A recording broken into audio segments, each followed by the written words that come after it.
All right, people. Um, the whole point of this video is for me to figure out what does and doesn't work as far as me making YouTube videos and putting them online and all that fun stuff. So, welcome to my kitchen. This is where you'll be seeing me from for the near future that I know of. What I'm going to do is cover the chapter on the Congress that we already went through. I'd recommend having your PowerPoint out. I'd recommend having your study guide ready. There's mine. I've already got the stuff in this chapter highlighted. Might want to, pause right there. Hint, hint, wink, wink. I'm going to go through this faster than I would.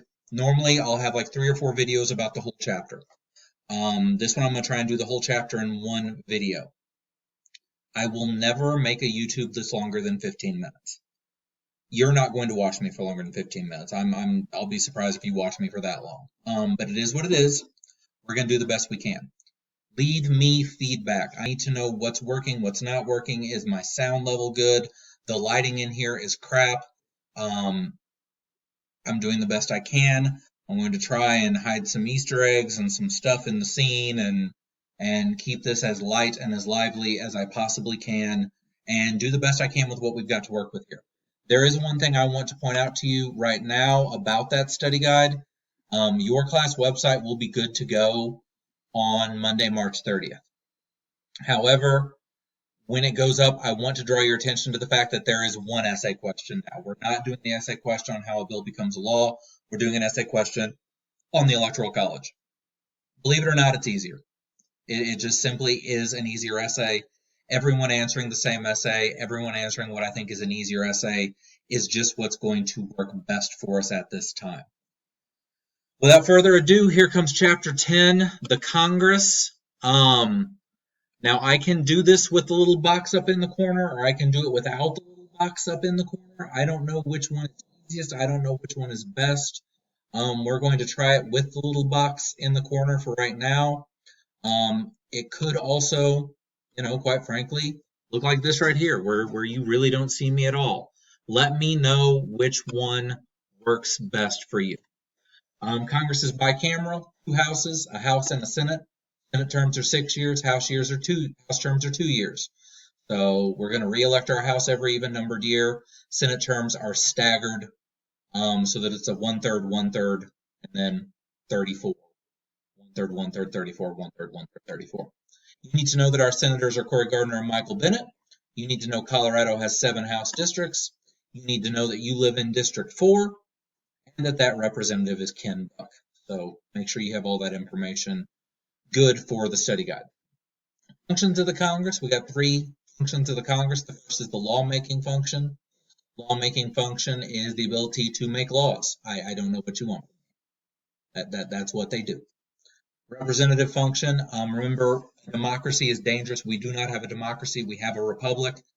We elect people to represent our views and make the laws for us. That's the representative function. A couple ways they can carry this out. If they're going to act as a trustee, then we're going to put our trust in them. They're going to act and do what they think is best, and we're going to trust them to do the right thing.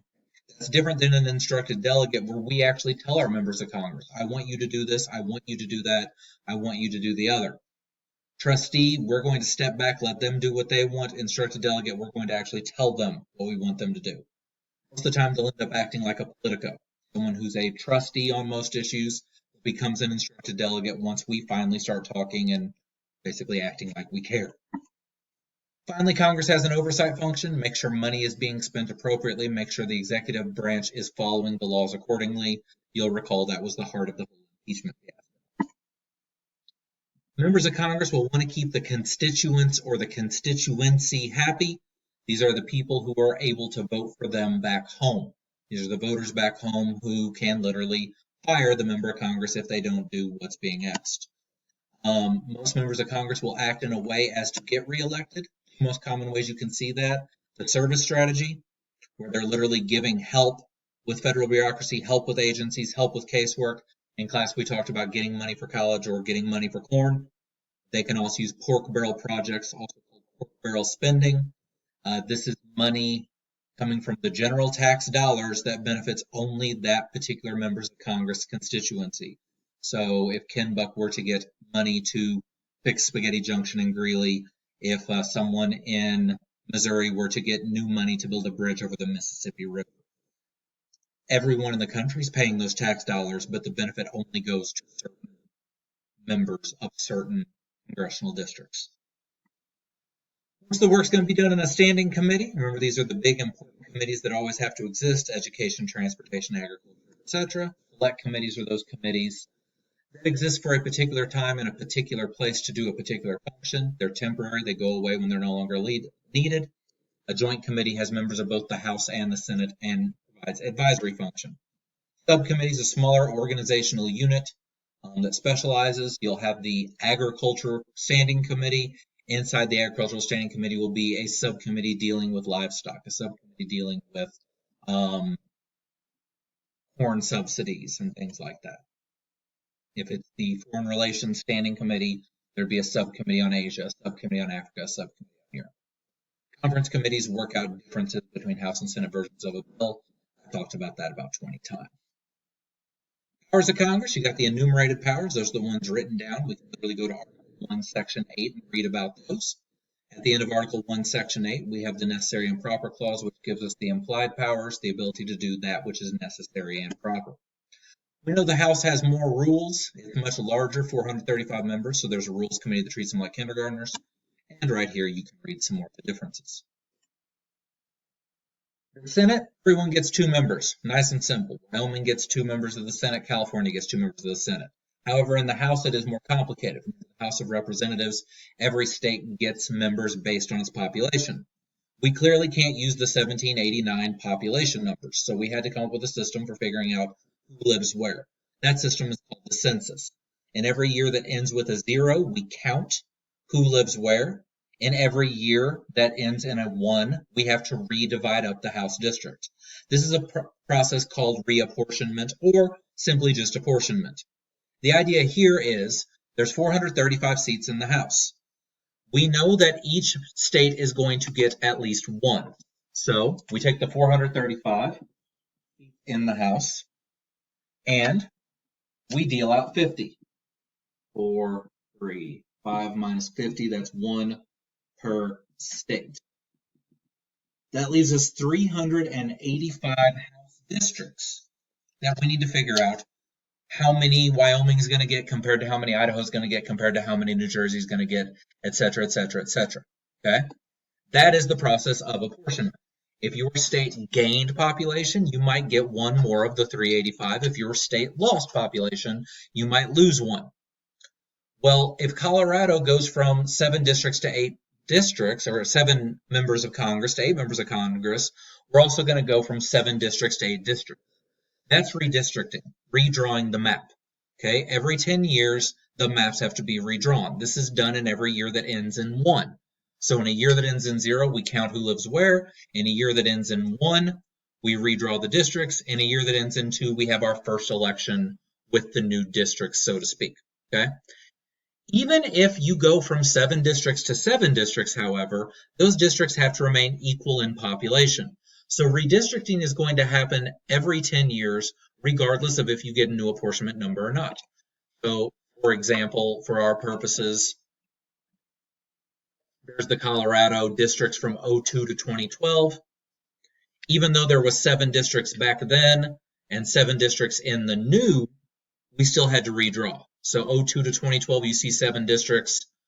The new Colorado districts 2012 to 2022, you see there is a change because populations change. That is the one main rule. Districts must be equal in population. I found that so important that I actually put myself on the screen.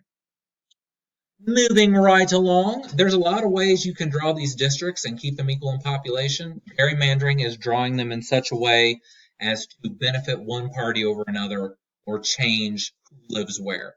Remember, this was what we did in class with crayons, where we actually drew districts in such a way as to give one party an advantage over another. Okay, there's that video if you want to watch it. Party leadership positions. Go right into that right now. The majority party is going to have the power. As you can see here, the Senate has a majority of Republicans. The House has a majority of Democrats. That's that divided government we talked about in the last unit. Speaker of the House of Representatives, second most powerful person in Washington. They're going to control the flow of work in the House, the direction of the House. They're going to control who talks when and what gets talked about when. Also, if the president and vice president both die, Speaker of the House takes over. Currently, it is Nancy Pelosi.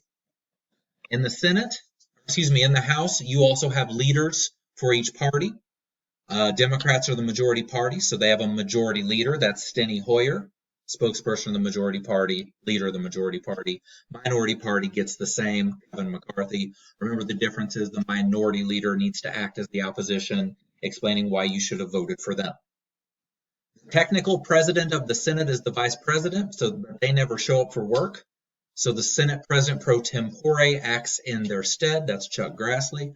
Remember, the majority leader is actually the most powerful position in the Senate because they work on scheduling the bills. Senate Majority Leader Mitch McConnell, we watched a fun little video about him in class. There's also the whips.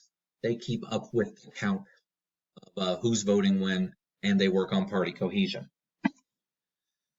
We've already done how a bill becomes a law multiple times. I do want you to review these slides. However, the simple fact of the matter is we've eliminated that essay question. So yeah, I'm eliminating all the time it would take to talk about that. A couple things I do want you to keep in mind, however, sorry, I'm going back here. Remember the differences. Senate has filibuster, where you can talk a bill to death. Senate has riders that are off-topic amendments. Because the Rules Committee, the House isn't going to have either of those things. Otherwise, I have gone through this so many times. We're running low on time in this video. I don't see the need to go through it again. If you have questions, you know how to email me. Let's finish this up with talking about the Congress in Colorado. The Colorado legislative branch, the Colorado Congress is called the General Assembly. So when you see General Assembly, you're thinking about the lawmakers in Colorado. Colorado has a bicameral General Assembly. That means it has a House of Representatives and a Senate. House of Representatives, 65 members. 41 Democrats, 24 Republicans. Depending upon where you live, you either live in District 50 or District 48. If you live in District 50, your member of the Colorado House is Mary Young. If you live in District 48, it's Stephen Humphrey. Colorado Senate has 35 members, currently 19 Democrats, 16 Republicans.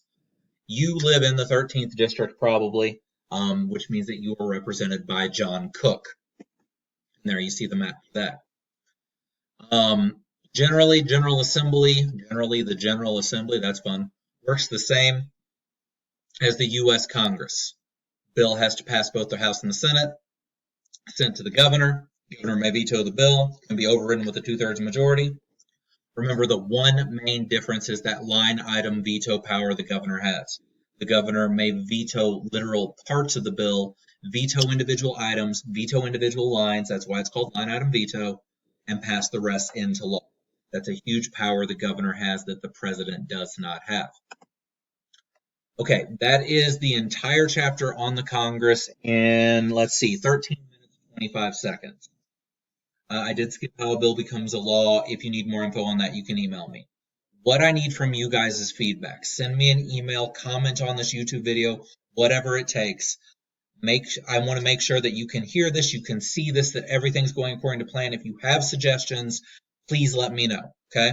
This is how I'm going to be doing instruction. Videos that are less than 15 minutes where I break down concepts. I got my little whiteboard right here. There'll be fun things, in the background to kind of get your attention. There will be a cat at some point jumping up on the table. I'm sure a baby's going to cry because, I have one of those. Worked out right now that she's having a bottle. Thank you, wife, for Mrs. Howell, for taking care of that for me. I'm not worried about that. I'm worried about making sure you can get the material. So please let me know what I can do to make this better, and I'll see you soon. Be safe out there, guys.